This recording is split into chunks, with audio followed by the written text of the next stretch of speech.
Welcome to the reading of the book, Signpost on the Road to Success by E.W. Kenyon. My spirit goes with thee, little book of my dreams. Go waken the slumberer, go strengthen the weak, encourage the disheartened. To the lone dreamer speak, yes, kindle within him a mighty desire. With dauntless ambition, set his spirit on fire. Keep at it. How did you ever do it? I can't see how anyone could do a thing like that. We were in a curio shop. On the table there was a whole army of little figures that had been whittled out by hand. What hours of work must have been spent on them. This friend of mine stood there and looking at them said, "How did you ever do it?" The man smiled and said, "I just kept at it." I went out of the door, I walked the street, and I heard those three words, kept at it, kept at it, kept at it. How they rang through my soul. That man had kept at it. He had put life into it. He had made a success. People were coming from all parts of the country to see the effect of that cultivated, trained genius. All the man had done was to train his mind and hand, and then whittle his dreams out of wood, of soft stone and ivory. I was thrilled through and through at the possibilities that were wrapped up in common folk like you and me. I heard a girl play the piano. She was not over 16. I knew something about music. We had a music department in our institution for many years. I looked into her face, and I whispered in my own heart, "Girl, you have spent hours pounding the keys, while other girls were walking the street. While others were sleeping, and mother was trying to get them out of bed, you were pounding those keys. You have lost a heap of good times, but what a musician you are." She kept at it. That is why she won. I stood with a man overlooking a beautiful farm in northern Maine. I said to him, "Who cleared this land? Who stumped it?" He answered, "Do you see that little log house down there by the creek? I built that, and wife and I moved into it before there was an acre of this land cleared. I vowed that I would clear every acre of it and put it into crops, and I have done it. That is the spirit that conquers. I vowed I would do it, and I have done it. I stood by the loom in the factory as a boy and vowed that I would become an educator.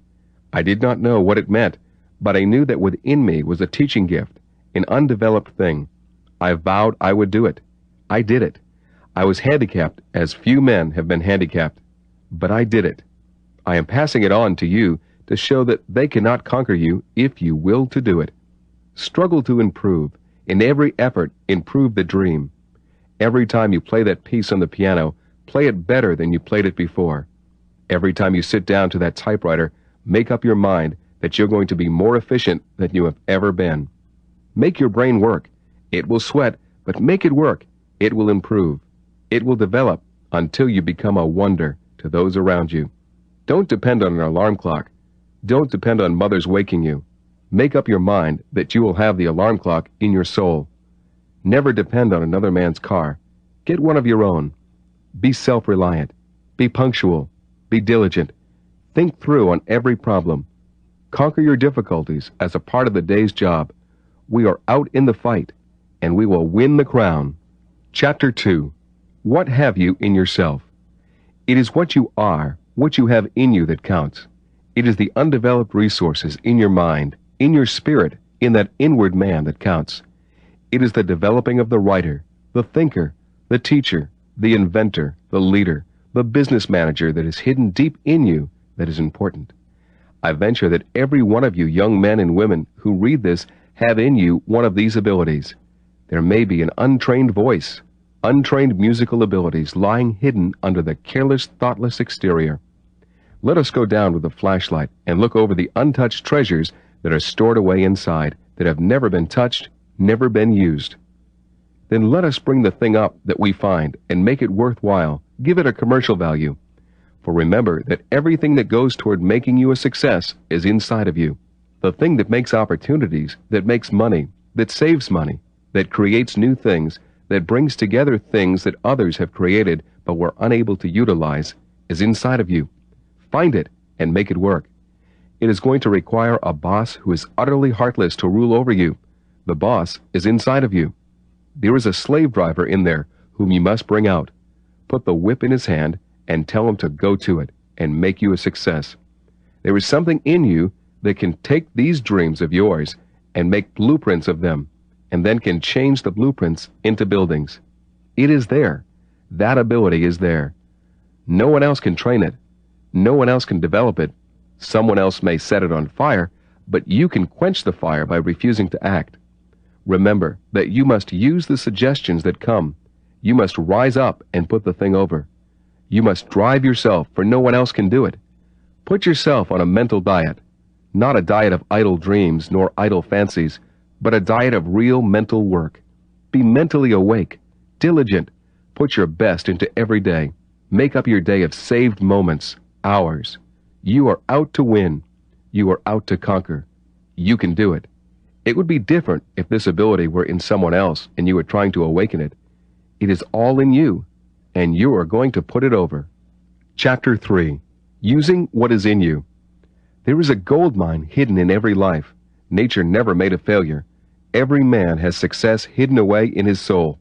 No one else can find it but himself. He holds the key to the hidden room. Failure comes because we never sought that hidden treasure. Failure comes because we tried to find it somewhere else. You can't find it anywhere else. Success, victory, achievement are in you. The exceptional people are those who develop what is within them. That quartet is winning fame and success because they developed what they had in them. Singly, they could not do it, but united, they make a harmony that thrills the heart. The soloist had it in her. It was there, and she developed it and made it of commercial value. I have seen 3 great baritones. One was a miner, who, had he not been too lazy and loved the companionship of drinking men and useless women, would have been known the world over. What a voice he had. I picked him up, a drunkard. I tried to make a man of him. I bought him clothes when it was known that Scotty was going to sing. The building could not hold the crowd. I said to him, I don't know whether my pianist can play the pieces that you want to sing without looking them over. He looked at me with a peculiar expression and said, I need no accompaniment. He stood by the piano that first night in his old mining clothes and sang. I closed my eyes and I couldn't locate him because his voice utterly filled that whole room. He seemed to be everywhere in it. That great voice was strange, sweet, wonderful music. He made the songs all over that he sang that night. I raised the money and sent him back to his own land. He promised to sing again. As a boy, he sang in Drury, but he confessed he was so drunk it took a man to hold him up. But he never amounted to anything. He did not develop the thing that was in him. Genius has grown up to weeds about it, just because they did not develop the thing they had. I know it is hard work, but you will learn to love hard work. There are no great gold nuggets lying on top of the earth now. You have to go down into the earth for them. You must dig for them. You want the applause of the world. You want money to buy fine clothes and build splendid houses? Awaken, young men. Go find that hidden place in your own nature. Dig and dig until you have conquered. A father was dying. He had 2 sons. The boys always felt that he had gold that he had hidden away somewhere. He had never been a strong, healthy man, so his farm was not developed. Back of the house, there was 10 acres of stump land. When he was dying, he said, the stump lot. Again and again he said, the stump lot. As soon as the funeral was over, the boys said, the gold is out in the stump lot. How feverishly they worked. They tore up every inch of it, but they found no gold. Then the older one said, we have the land in good condition. Let's put in corn. In the autumn, they found in the ripened corn the gold. You have a stump lot in you. Dig it up, clean it up, and you will find the gold in it. Chapter 4. Train yourself. What you do for yourself counts far more than all that others have done or can do for you. Self-discipline is the most important feature in any life. Unless you put yourself under mental discipline, you will never develop the forces in you that are valuable to the commercial world. Rule your temper so that no matter what happens, what is said or done, your temper will be under absolute control. The man who does not rule his temper can never achieve the success that belongs to him. He destroys the building that he erects. Govern your tongue so that it will say nothing that will injure anyone around you. Practically all the injury that is done to a character, to a business, a home, or a person is done with words. It is a tongue work. The man or woman who makes no contribution to destructive thought and talk is a valuable asset anywhere. He is deaf to anything that is destructive to another. He is blind to anything that folks around him do. He cannot speak of it. He has mastery of himself. The efficiency of an office force is reduced sometimes 50% by idle, unkind words. The man who can govern his temper, his tongue, and his appetite, though he has but mediocre ability, is bound to get to the top. Gaining the mastery of these will be among your first real victories. It is controlled power that is valuable. That waterfall is simply beautiful. It has no commercial value until it is harnessed. It is the harnessed ability in you that is worthwhile, ability under intelligent mastery. Find out what you wish to be or do, then train yourself for it. What you have undeveloped in you has no value. No one else either wishes or has the time to develop it. That is your business. The training is all done by you. If you have a voice, put yourself under a teacher, then work and carry out the teacher's instructions. If it is art, put yourself under a competent instructor and obey the laws of art and work. Nothing will take the place of hard work, intelligently directed. Talents in you need push and determination to make them worth money. It is you and you alone who will do the developing. The lazy person who waits for something to turn up is a failure. The only things that will turn up are rent and bills. Nothing will take the place of self-denial and hard work. It is easy to become a failure. All you need to do is to idly dream. It is the man who wills and keeps on willing who wins. Don't float. Don't wait for an opportunity. Go make your opportunity. Put your whole self into life. Study. Drive yourself.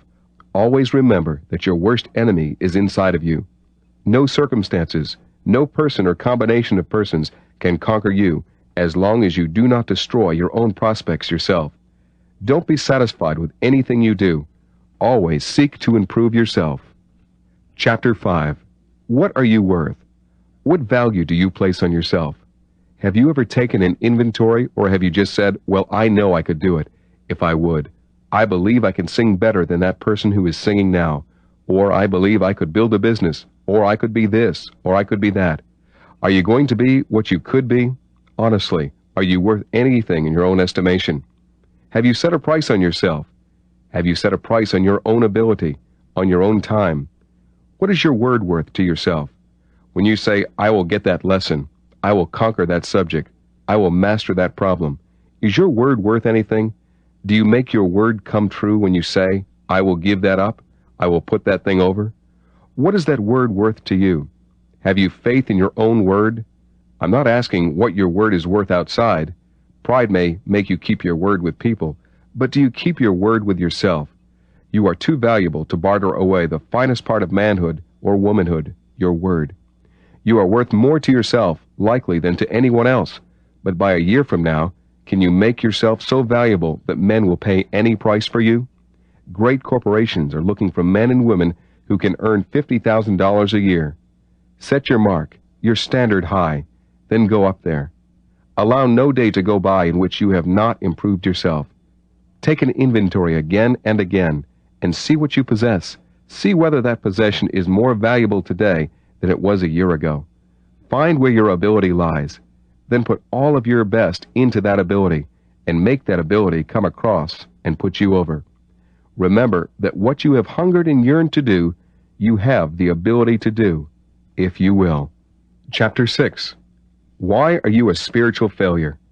Modern preaching has produced the modern spiritual failure that we see in the church.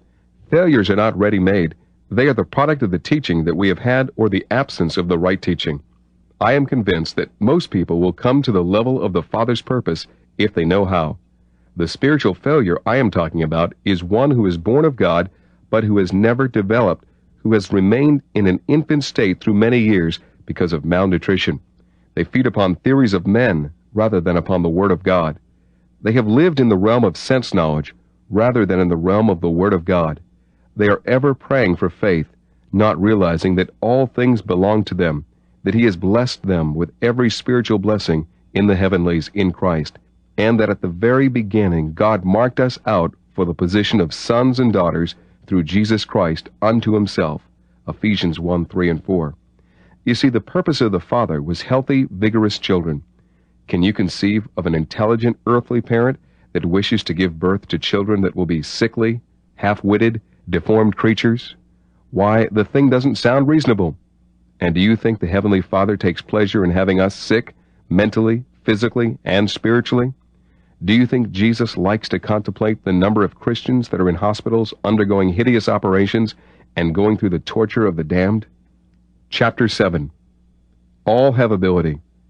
I did not believe this once. I thought there were but a few who had real ability and that the rest of us belonged to the mob. I venture to say that it will be almost impossible to pick out a single person in any large establishment who does not have the ability along some line that could make him outstanding if it were developed. I am dictating this little article for the ambitious man or woman, not for the man who is too lazy to develop what is in him, but for the man who is unsatisfied with anything but the best. As I study men and women, I am convinced of this: there are very few who have developed to the limit the possibilities within them. There is no overdevelopment. Many people are in the wrong place in life. They have no gift for the thing they are trying to do. They are doing it simply to get by. There is room and a salary waiting for the man who has ability and is willing to put hard work into it. Choose your work rather than have the work in which you have no interest thrust upon you. Find out what you can do, what you like best to do. I don't care who you are. I don't care what your handicaps are. They have never made a handicap that could hold any man down who had in him the yeast to rise. Most of the people who are at the bottom because they will stay there. That is where they belong. It is a hard thing to say, but it is true. I am now what I willed to be through all these years. The first thing to do is to find out what you want. Set your eyes on the goal, then fight for it. There must be an objective. When you find that objective, set your compass and sail for that star. Chapter 8. Putting yourself in the way of success. If only I could repeat it over and over again, so that wherever you turned in this book, your eyes would see this one fact. You have within you all of the qualities and elements that are necessary to make you a success. Your chief work is the development of the thing that nature has already given you. Before you go to the office, create all around you and in you an atmosphere of victory. You go out with the consciousness that you have victory. You and the unseen one are going down to the office together, and you're going to put it over.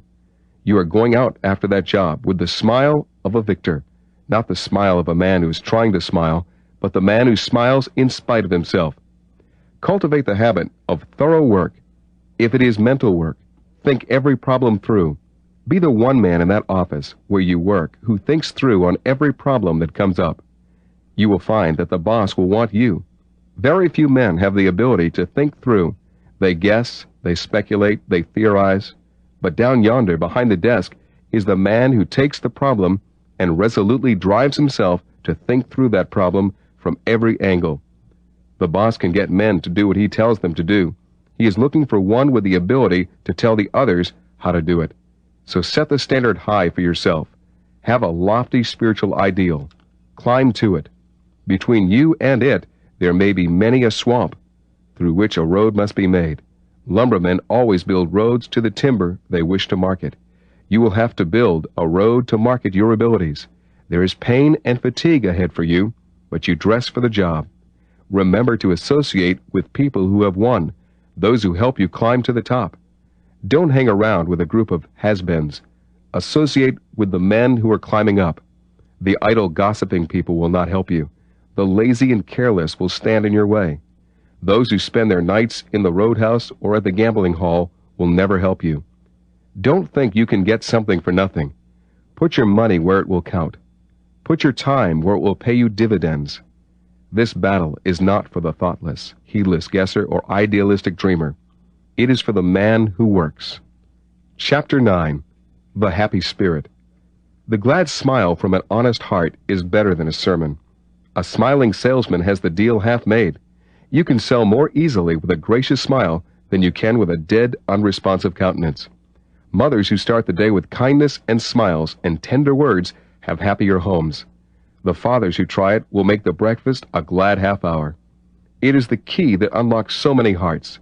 We wish to remember the glad face, the happy smile, the joyful words. We want to forget the other kind. Tones are better when we smile. The voice is richer when smiles are blended in it. A smiling clerk, a smiling salesman is the one who attracts us. Chapter 10. How we win. Reason makes the plans. The strong one carries them through. The strong one is your will. Dream, then carry out your dreams. Drive yourself to the finish line. The willless dreamer is never a success. You have the vision. Make it come to pass. You dream your dream, and then make the dream come true. Cultivate a discontent with everything that is common in yourself. Compel yourself to improve your mind, your natural abilities. If you have the gift of cooking, be the best cook in the community. If you have a gift, no matter what it is, make that gift stand out until men will admire it. Then someone will want to pay the price for it. A young man had an unusual gift for dressing windows. He had worked in a store for a long time. He had watched the window dresser and given him suggestions, until, by and by, the window dresser asked that he might become his helper. It was but a few weeks until the helper became the artist.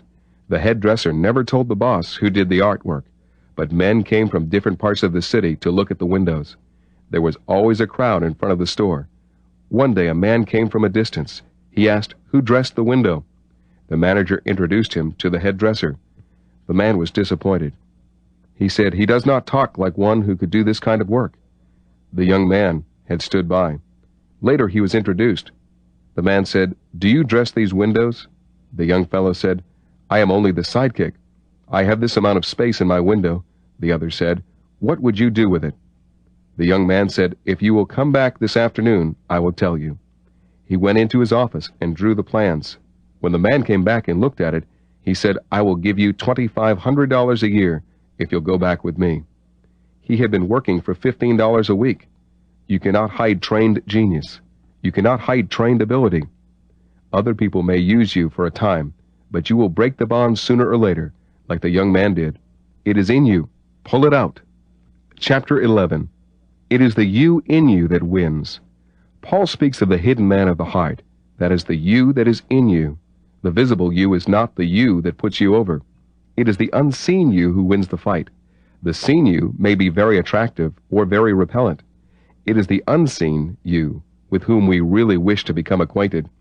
It is the unseen you, this hidden man of the heart, who runs the whole machinery, who is the boss of the institution. He is the man who is to build you into success. He is the fellow who raises the money to put you over. He is the one who made the seen you come across and make good. It is this unseen you to whom I am writing this morning. I am trying to reach him and cause him to make the seen you study, work, and make yourself worthwhile in life's game. It is the unseen you who makes the seen you worthwhile and makes you do things that have commercial value, who makes you do things that the world is waiting to have done. I am saying to the unseen you, get behind this seen you. Make him work. Make him study. Make him dig until he has won the fight. Chapter 12. What's the use? God has forgotten me and nobody cares. I might as well throw up the sponge. These words were said to me just a few weeks ago by a young woman. I asked her how she knew that God had forgotten her and how she knew that nobody believed in her. She said, "I have had nothing but failure ever since I came to the city." I said, "Don't you think we should take an inventory and find out why you have had failure? What is the reason for it?" When a person has a string of bad luck, I feel like diagnosing the case, and if possible, finding what is wrong. "Well," she said, "I was whipped when I came. This was the frontier of last resort to me. I was simply running away from bad luck in the East." I said, "You didn't expect to win, did you?" I had hoped I might. I thought if I could get in the right surroundings, I might get on top. But I noticed a hopeless strain in her voice and a look of hopelessness in her eyes. I said, "Let's go back to the beginning of things for a bit. You know that God cannot fail anyone who trusts him. Suppose you bring him your shattered, broken present. Then make a new start today. He will wipe out all the past, and as he wipes it out, you begin now as though you had never tried and failed." She said, "Oh, I would give anything if I could do that." But you can do it. All those who have reached the top have had to do it. Many of the dreams and expectations of youth have been lost. But there have been born new dreams and new expectations. The faith of youth and young manhood and womanhood has been destroyed, and a new faith has been born out of the failures of the past. I can see her now. If I could only do that, if there could only be born in my heart a new faith, a new dream. I said, your worst enemy is your memory. Your worst trait is going back over the failures and taunting yourself. You cry nearly every night after you go to bed because you have failed. She said, yes, that's true. But, I said, you are done with that. You are done with all that is past. Failure is a memory thing, to be forgotten. Right now, we are writing on a new page, a new history. You have a new name. The name is Victory. We will call it Victoria. We will christen this new girl with a new name, and you will go out to win. You can succeed. Life is big and rich ahead of you. Let him, the unseen one, take care of you. She whispered softly, do you think he would do it? I know he would. He counts it a privilege. He is looking for opportunities like this. I imagine he has had his eye on you for a long time, waiting for you to look up through the clouds and ask for his help. She went out to win. I met her days afterwards. She had no past. She had nothing but a brilliant, glad future ahead of her. She said, you know, it was so easy to get a job. I went into the same store where they had turned me down, and they seemed to be glad I came. I am doing the work I enjoy. Those of you who are chasing after a better job have in you the possibilities of a better job. Don't spoil them. Sell yourself to the man who needs you. It is easy to do it when you have the right mental attitude towards life. Chapter 13. Loose talking. Careless speaking is a vicious habit. When one realizes that his words are the coin of his kingdom, and that his words can be a cursing influence or a blessing, he will learn to value the gift of speech. Control your tongue, or it will control you. You will often hear men say, I speak my mind. That is well if you have a good mind, but if your mind is poisoned, it is not good. An idle word spoken may fall into the soil of someone's heart and poison his whole life. What a blessing good conversation is, and what a curse its opposite. Make your tongue a blessing, never a curse. A person is judged by his speech. Your words make you a blessing or a curse. Your words may carry a fortune in them. Learn to be master of your conversation. Chapter 14. Handicaps. There are few who have reached the top who have not been handicapped. Obstacles stand in the way of the man who climbs. I don't know why this is, but I know it is true. These obstacles have to be overcome, but in the overcoming, one fits himself for places of responsibility. I thank God for poverty, for need of self-denial, for self-culture, for long hours of study and hard work. The inward drive to plod on when tired is the thing which makes men strong, self-reliant conquerors. Every failure stimulates them to harder work. There is no giving up. There is no yielding. Facing impossible circumstances becomes a daily experience to the conqueror. He learns to win. He has cultivated the will to win, the will to conquer. He kept the fires of ambition burning. He has made work a part of himself. He has a group of very fine habits. He has the habit of study, the habit of control of his eyes and ears, the control of his passions and ambitions. He is master. He is the man who uses the public library and second-hand bookstores. He is ever studying to improve himself in his place. He knows his trade, his business, his profession. He makes himself an authority in his particular field. He counts his handicaps a blessing. He goes on with God and wins. No man is a failure until he lies down and the undertaker puts him under the sod. Chapter 15. The Wrong Slant. It is no use. I might as well give it up. Every time I try, I only fail. Every job I get, I lose. Every dollar I get ahead, something happens, and I have to use it. I am no farther ahead now than I was 10 years ago. There is something dead wrong somewhere. I said to him, friend, what has been the difficulty? I don't know. I said, I will tell you what your trouble is the way it appears to me. You have the wrong slant on life. You have talked about your failing, your difficulties, until they have become a mental disease. I venture to say that the last man of whom you sought to find employment read you like a book and said, I don't want that man in my crew. He's a chronic fault finder. You have had so much trouble that you have eaten it, slept with it, dreamed it, until it oozes out of you. He said, I know it, but how can I overcome it? It is the easiest thing in the world to overcome. Solomon's solution was to trust in the Lord with all your heart, and lean not upon thine own understanding. In other words, go into partnership with God where you cannot fail. But that is religion. There is no religion about this. You are dead wrong. Religion is a man-made thing. This is a God-made thing. This is common sense to link up with God. You take Jesus Christ as your Savior, and you confess Him as your Lord. The moment you do, you receive God's life and ability, and you cannot fail. If you will walk with Him, you can no more fail than Jesus failed. But Jesus failed on the cross, didn't He? Yes, but it was the greatest victory which came out of that failure that has ever been known. That was divine strategy. He will make you a conqueror if you walk with Him. Chapter 16. Facing Life as It Is.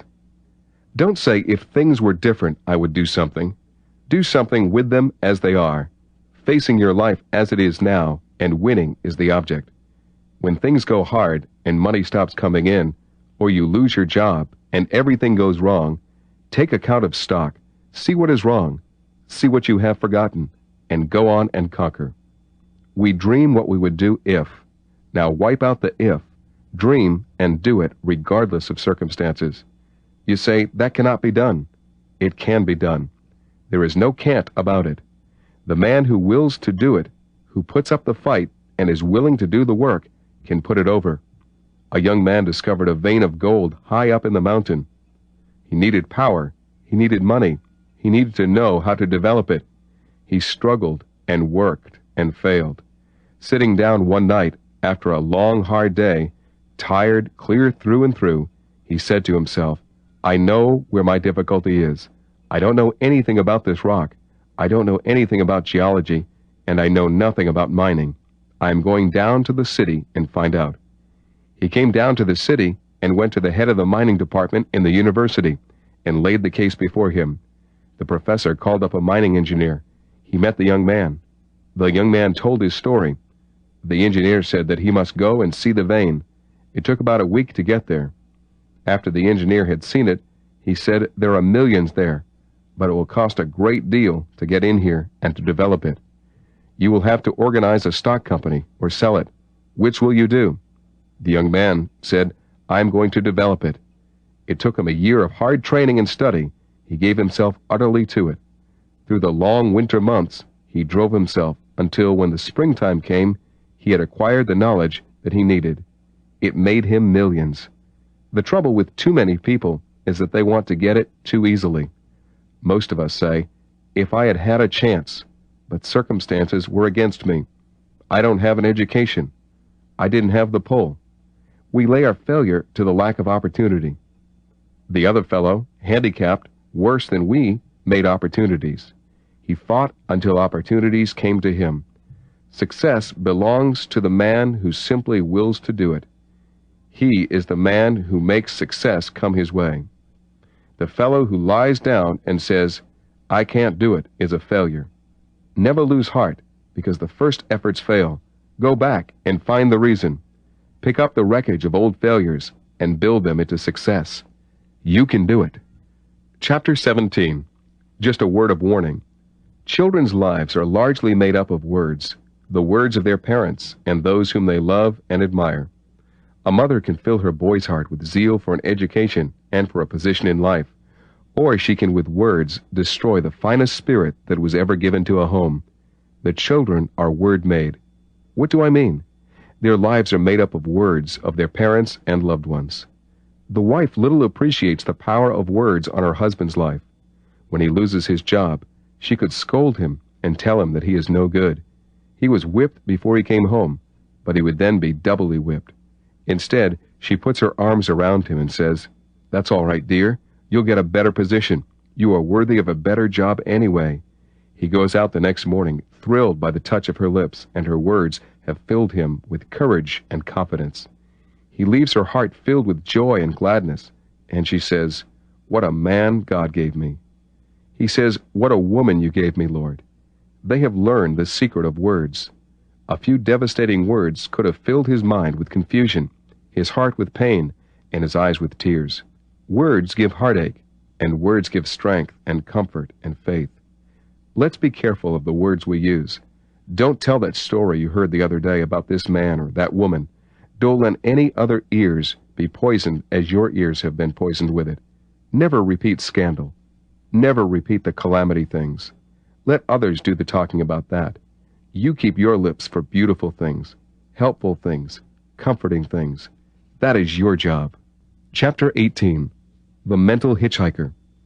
Are the fish worth the cost of pole, line, and hooks? Is honor and competence in old age worth saving, self-denial, and hard work in youth? Would it not be better to spend your money and squander your time knowing that when old age comes, there'll be a pension of $15 or $20 a month? These are suggestions that face earnest young people today. You can spend your time in the roadhouse, in the shows or dances, or idly roaming the streets, or you can drive yourself to study and fit yourself for the place that is waiting. Everywhere, big business is hunting for competent help. Many mediocre men fill places of importance because no one can be found who is really fitted for the job.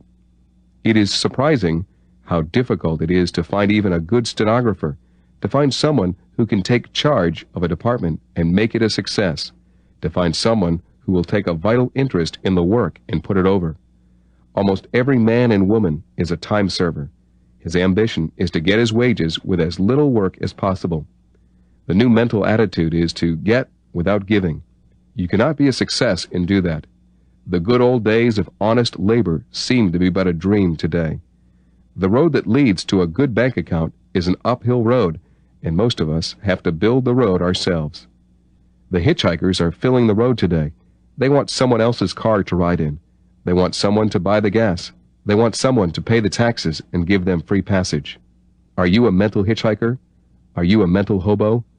Or are you one of the fellows who pay the taxes, build the roads, and bear the burdens? If you are a success, you will have to bear the burdens. You will have to pay the taxes for 100 other people. The easy way is to hobo it. It is the way of least resistance. I believe a fellow can get used to going on short rations, wearing old clothes, and sleeping in the jungle, but as for me, I am going to go to the top. I am sending out this invitation for the rest of you to come with me. Chapter 19. Loyalty. Everyone who employs help places loyalty above almost any other trait in his help. We need skilled mechanics. We need skilled workmen in every department. Regardless of their skill, if they are disloyal, they hinder production. They hinder efficiency. They hinder the growth of the business. The new class consciousness that has been developed in the last few years along political lines has been of great injury to our nation. What we need is old-fashioned loyalty to the man or the company for whom we are working. The spirit of loyalty gives a sense of security to the firm. It is a guarantee of a higher grade production, of a higher quality of the thing produced. It guarantees permanency and safety in investment. No one has a right to draw a salary from a firm if he will not be loyal to the firm. If one cannot be loyal, he should find another position. The first thing that we expect in a man after efficiency in his trade is loyalty to the company. It should be taught in our schools and in our homes that we are not rendering to the firm or company our best until we give our heart's loyalty in our service. Chapter 20. What are you going to do? What of life? You are standing on the threshold. Before you lie the untried paths. What are you going to do? Have you chosen your work, your vocation, your place in life, or are you drifting, hoping that something will turn up? It will, but the thing that turns up will be of no value to you unless you are ready to take it as it comes. Don't float. Dead fish float. Make up your mind that you will put your dreams into blueprints, and then, with that blueprint in hand, you will build your mansion. Find your place, but be sure that you do thorough preparatory work. Put real hard work into the days of preparation. Don't just get by. Don't be satisfied with anything but 100 plus. Fight for it. Work for it. Enjoy it. Make it a game to win. Be a success in youth, and you will be a success in middle life. You'll be crowned in old age. Make yourself a wanted person. Be so valuable that if you had to move, men and women would weep because of your departure. If you plan to be a minister, be God's best. If you go into business, be the best in your community.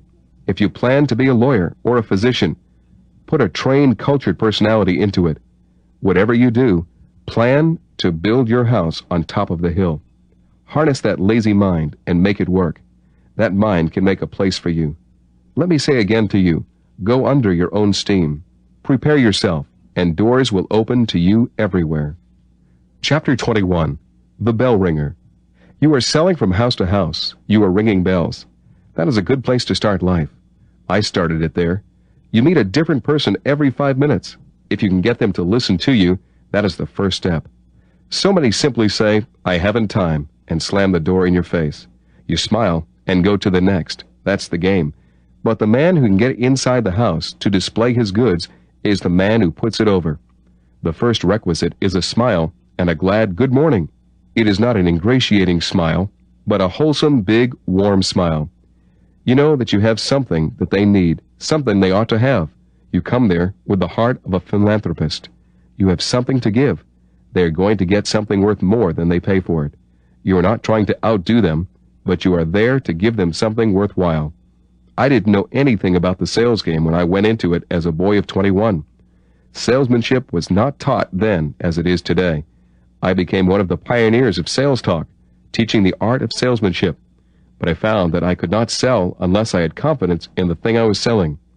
I was selling pianos and organs from house to house. I tried to sell an instrument in which I had no confidence.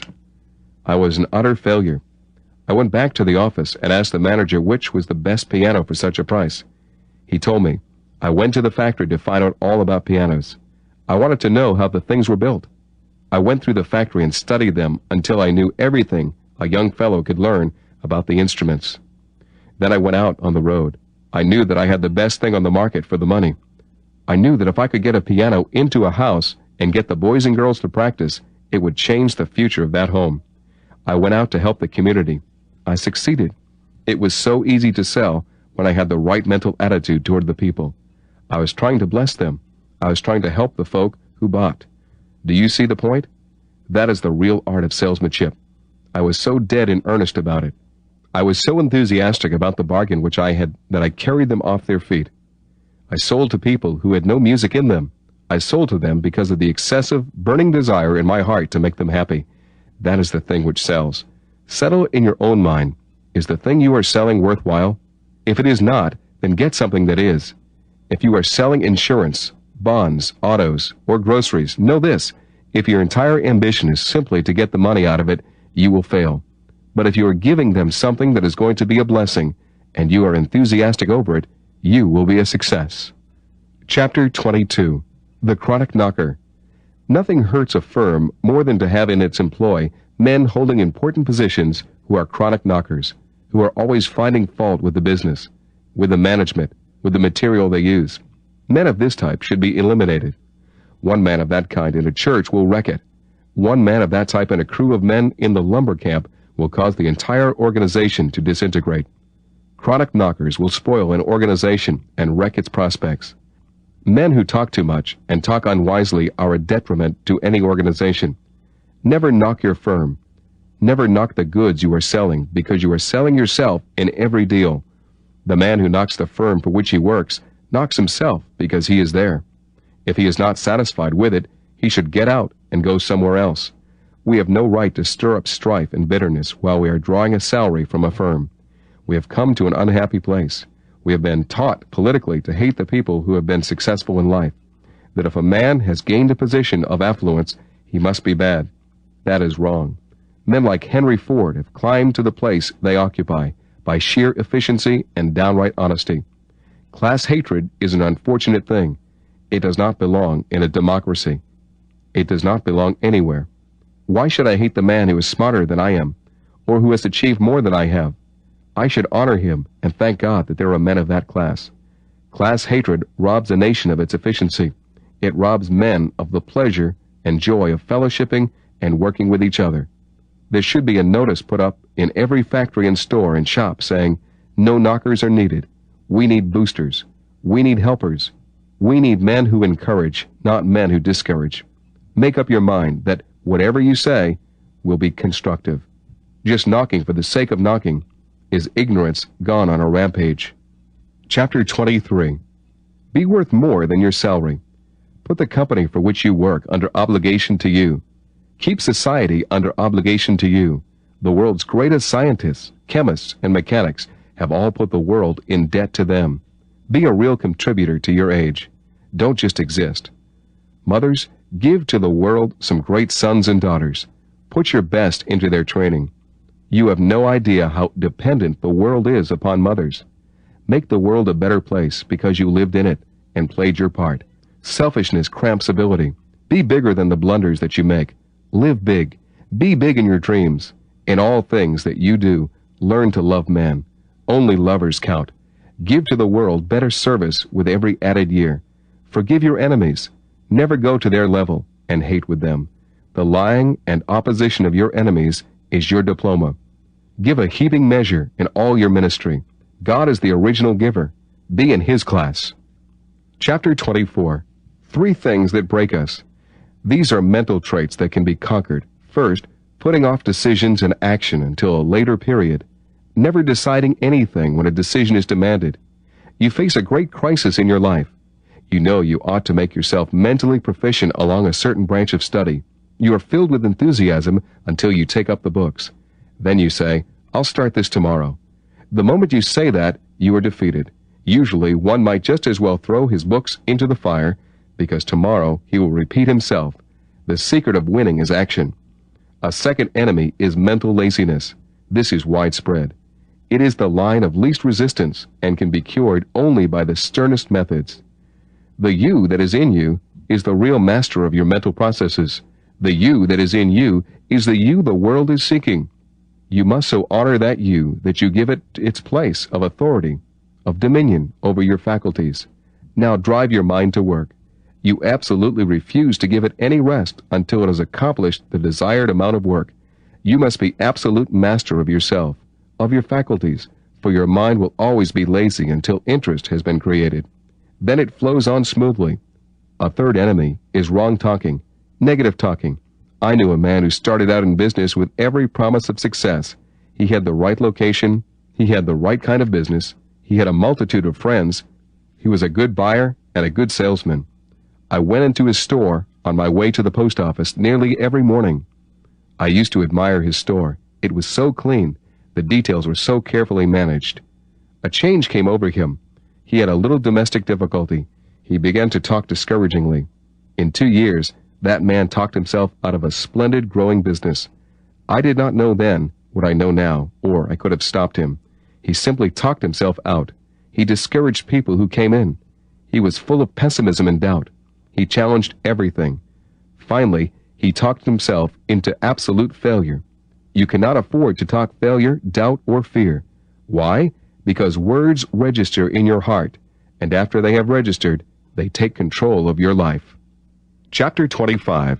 Develop your resources. Most of us are like wild land, undeveloped. We show signs of real wealth, but it is lying underneath the roots and stumps and refuse that need to be cleared away to make the soil usable. Here is a voice with marvelous timber, but no training. They write across it, unusable, undeveloped. Here is a face with a smile that has wrapped up in it a fortune, but the mind back of it is untrained, unfit, unready. We write across it, unavailable. What we need is hard work, not work on impulse, but on principle. We need to drive ourselves until we have developed the rich resources within us. The time to do it is now.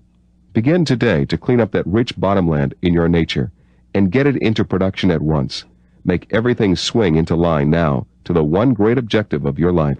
Determine your future, settle what you are going to do, and then make every day pay tribute. Form habits of study, habits of industry. Learn to save the moments. The hours will take care of themselves. Form the habit of concentration, downright hard thinking. Drive your mind. Become an absolute slave driver over your own faculties. They are your slaves, your servants. Make them work. Make them study. Make them develop. Kill laziness and that droning habit of dreaming. Transform it into vital energy. Set the dynamo of a tremendous purpose loose inside of you. Indecision and wastefulness of ability and time must be destroyed. Fight for time. It is the most valuable asset you have. Cut every corner. Save every moment. Be exact with yourself. Put yourself on a schedule. Make yourself do your best. Wasting time is wasting ability. It is wasting the thing that makes you worthwhile. Learn to use it. Make your time your wealth. Make moments pay dividends. Carve out every day that which spells success for tomorrow. Make yourself worthwhile. Make people want you. Make yourself so attractive, so vitally attractive, so valuable that men will hunt after you. Make opportunities where no opportunities ever existed before. Make yourself ready for the opportunity. Chapter 26. All he had was words. This is a little study of great things. One man started out in life without sponsors, without a university education, without money. Someone said to him, "What have you beside your two hands to make a success of life?" He said softly, "I have nothing but words." The friend smiled, not understanding him. So he started on his lonely quest for success with nothing but words. He learned the secret of putting things into words, of making words living things. He freighted his words with thought, clear thought, and after a bit, he learned the secret of putting his fine, clean, splendid manhood into his words. Men began to set a value upon his words. People would stop him on the street to engage him in conversation just to hear his words. You understand that almost every man who has climbed to the top of the ladder of success has climbed with words. Here and there, a man has climbed because of an unusual voice or an unusual gift of artistry. But the majority of men have gotten their feet on the first rung of the ladder of success by words. They climbed rung by rung to the top.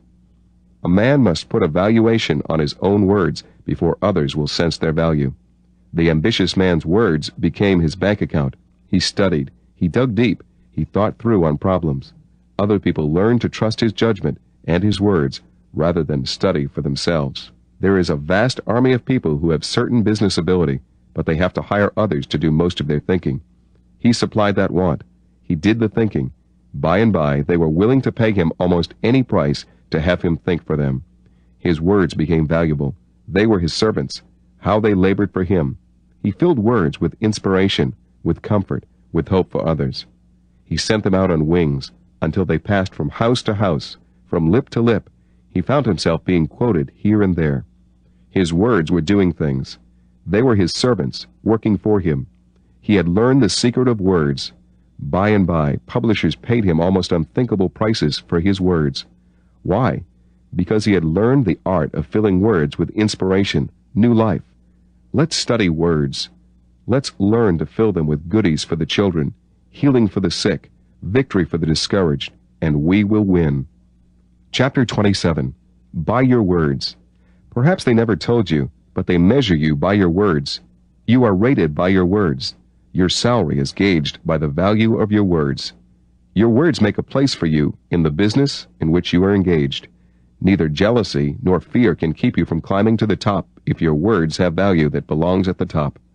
The organization is bound to give you the place that belongs to you if your words bring forth the right results. You don't have to put on. You don't have to exaggerate. All you have to do is to be natural, but make that natural worth listening to. Study your work. Study how to say things. Study how to use words that will change circumstances around you. Make a study, an analytical study of words, then see how much you can put into a single sentence. I don't mean how many words, but how much you can put into the words, so that when men and women listen to your words, they will be thrilled by them. The clerk in a 5 and 10 cent store said, "Good morning," in such a way that I turned to look at her. She had put something into her words. She had put herself, her personality, into her words. Her words rang. She sold me some pencils at 2 for 5 cents, but she sold them as though she was selling a Pierce Arrow car. After I had left the store, I felt inclined to go back and watch her deal with other customers. Cut out the useless words that stand in the way. Eliminate all the words that would hinder the thing you want to put over from reaching the mark. Make your words work in the hearts of those who listen. Trust in words. Trust in the words of your own lips. Fill them with loving truth.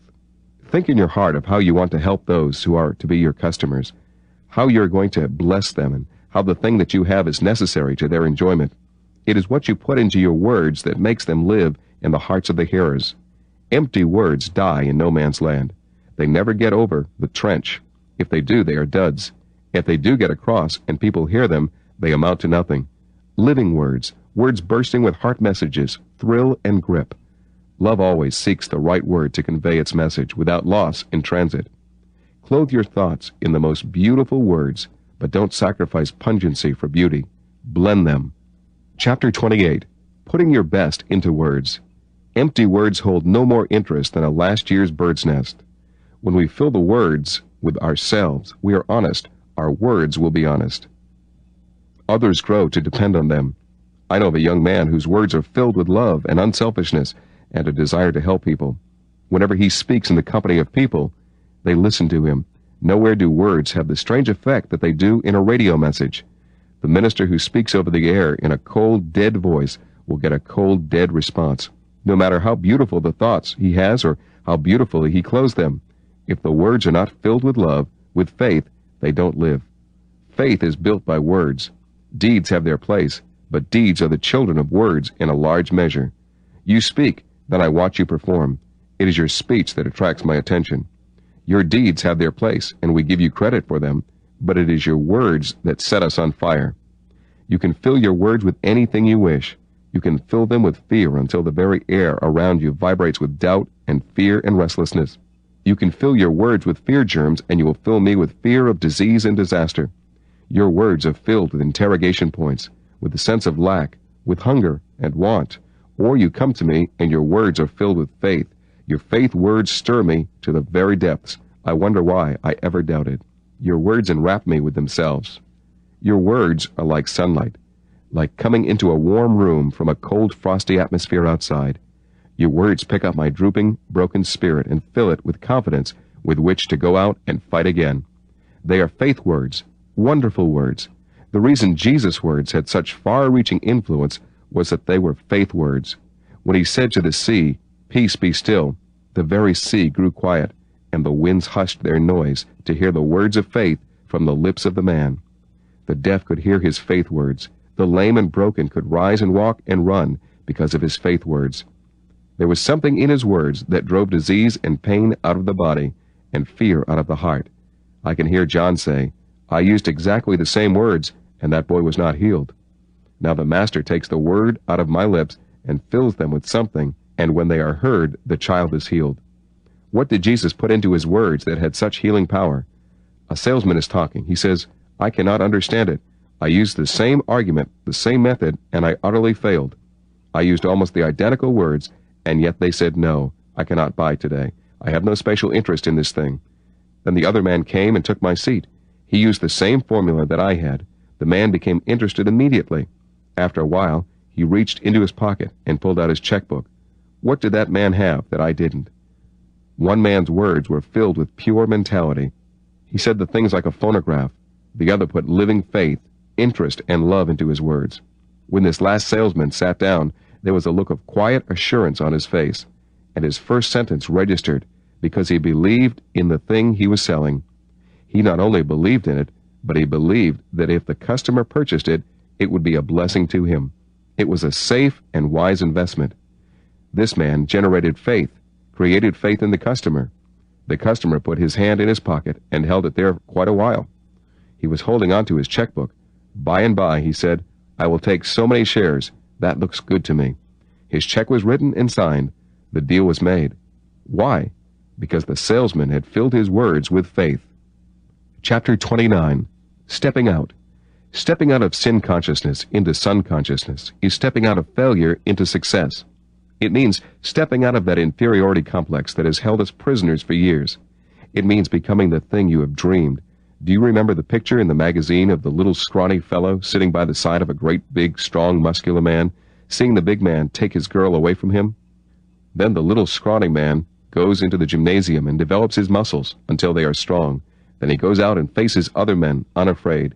You go into God's gymnasium and come in contact with the great gymnastic teacher of spiritual things.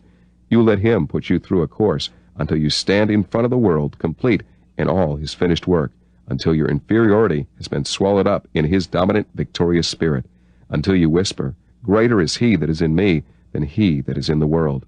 Or then the doubts and fears that worked in me in the past, I have a master now, who is building me up instead of the master who kept me in bondage, who kept me down.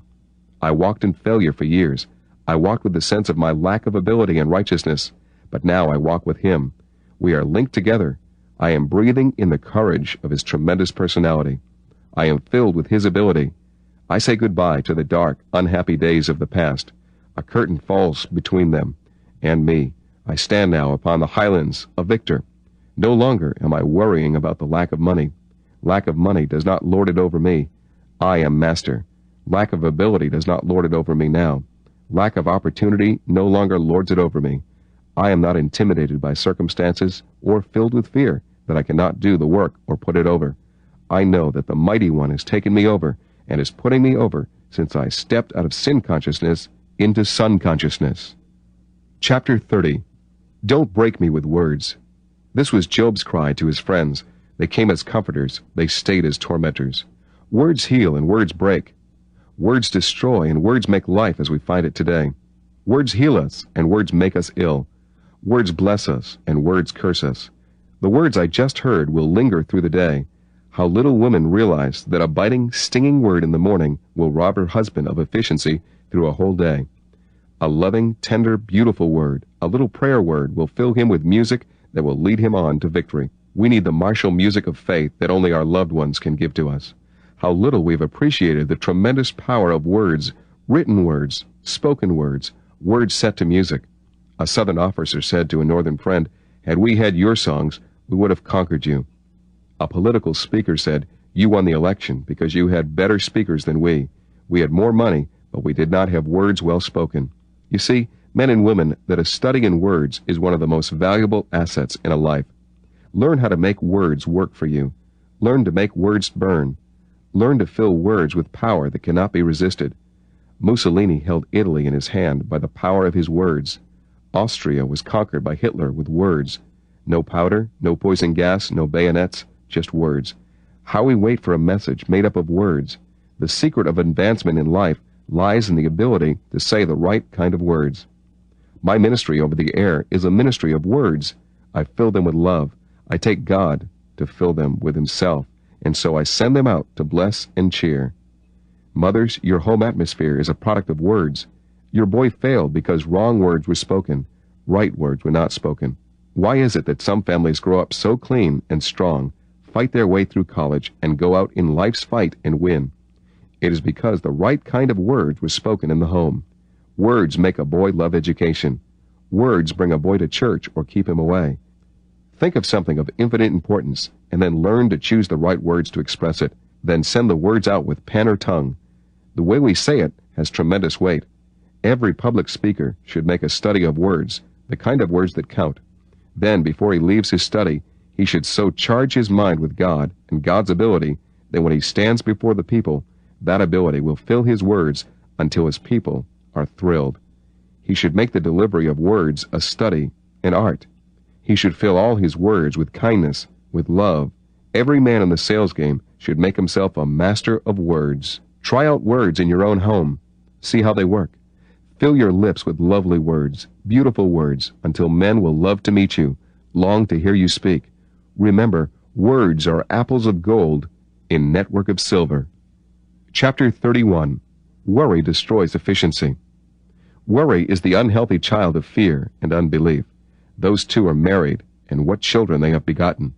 Worry leads to the wasting of vital energy, the disturbing of digestive and other organs, which impairs your ability. It becomes a mental disease. Almost everyone has it. It is contagious. It leads to all kinds of physical and mental disorders. Its cure is simple. Trust in the Lord with all thy heart, and lean not upon thine own understanding. In all thy ways give him his place, and he will direct thy paths. Or casting all your anxiety upon him, for he careth for you. Get quiet for a moment, and remember this: God is on your side. If God is for you, who can be against you? They can't conquer the man who trusts in the Lord with all his heart. There aren't enough enemies in all the world to whip the man who trusts absolutely in the wisdom of God, his Father, and does not lean upon sense knowledge. No man is safe to go out into the business world until he has first learned the secret of absolute trust in the Lord. So if you haven't learned it yet, and you are bearing your burdens with fretting and care and anxiety, go alone and settle the great issue with him. Take his wisdom and grace. Go out and do your work with perfect efficiency. Chapter 32. Give your best. Today's opportunities perish with the setting of the sun. While the sun still shines, it is a challenge to your heart. The world is waiting for you. It waited for Caruso. It waited for Nordica. The world waited for Henry Ford and Woolworth. You have something in you for which they have been searching. No one can rob you of it. No one can defraud you of it. You have it in the safety vault of your own being. There is a better day coming, a glad, rich, wonderful day, and you will have a share in using that day. So get ready for your big moment, your opportunity. In these days of opportunity, of preparation, Put your best into every effort of your life. Be big in your thought life. Prepare yourself to reign as a king somewhere in some realm. Your best will give you life's best, for you understand that we draw interest only on what we have deposited. Life gives us dividends for our investment. Give to every task your best. Get the habit of doing fine work. Make each job better than the last. Fear to slight your work, for the habit will grow on you. The most trustworthy man becomes untrustworthy then. You cannot play with duty. Get the habit of making each deed a finished product that carries with it an invitation to get acquainted with its Creator. Chapter 33. Can it be guaranteed? Can everyone be successful? The fear of failures hangs like a dark cloud over many lives. I know that success belongs to every one of us. We may not be great financiers or great authors, but in our place in life, we may know that we have won. It is necessary that we make the right choice, find out what our talents and abilities are, and have them properly trained and fitted to achieve the desired end. There are a few things that are absolutely imperative if we are to fulfill our part of life's program. There must be a purpose from which we cannot be swerved. There must be the right kind of companionship. The wrong kind of associates are a serious handicap, but it can be overcome. Some of us will be handicapped with physical environments that seem almost insuperable, but we can conquer. A young man came to me just recently to talk over his future. He said, "So far I have been a failure." After he opened his heart to me, I saw where his difficulty lay. What he needed was God's help and companionship. I am not talking religion, for I never talk that, but this young man needed the help that only He, the great unseen one, can give. He said, "Will you tell me just how to get in contact with God?" He was genuine. That young man was real. My heart went out to him. There was something so big, so full of the right kind of ambition, that he challenged all that was in me. I said to him, "It is necessary that you take Jesus Christ as your Savior, and that you confess Him before your family, before the world, as your Lord." He looked up at me and said, "That should not be difficult. No one should be ashamed of Him." I said, "The moment you do it, God will give you eternal life. You will become His very own child. Then you will have not only the help of God as your own Father, but you will have the intercession and strength of Christ. Then He will give you the Holy Spirit, who will come into your life and live in you. You will soon find what this will mean. You can do a great deal alone, but when you have received eternal life within your spirit, that will increase your intellectual efficiency 10 to 50%. As your mind is renewed through reading the Word, you will find a freshness in life such as you have never known. You will know that God is in you and that His ability is your ability. You can face any kind of problem now and know that you are a victor.